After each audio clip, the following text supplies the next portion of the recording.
I think in many respects, growing up on a farm, even though it's, obviously blue collar, again, I was driving tractors from the time I was 5 years old. That all helped me become a better wealth manager. Now, I didn't know what my future led, where it would go.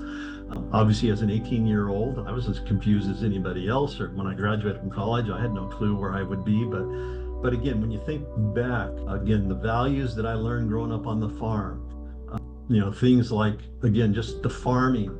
Farming is a profession where you have to realize that you can't control the outcome of things. Because again, if a tornado, blizzard, drought, floods, those can be devastating to a farmer or rancher. And, Dad's example was just, again, you do the next best thing, regardless of what the outcome was.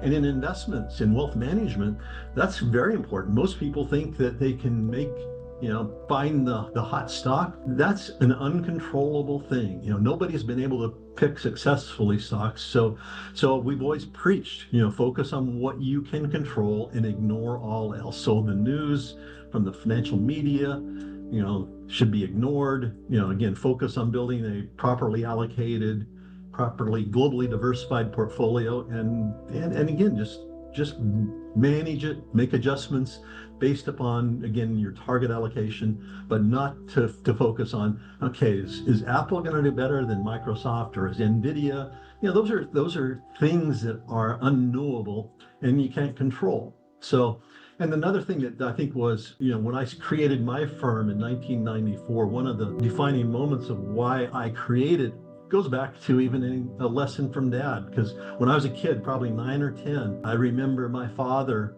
borrowing somebody's shovel. Sorry about that. That's just people wishing you happy birthday. Yeah. So I should have shut that off. So I apologize for that, Ken. But showing your popularity, we're happy with that. But so my dad was building an addition onto the house, and he borrowed a shovel from a neighbor. And when we had a lot of shovels on the farm, but this shovel was different than any of the other shovels that we had.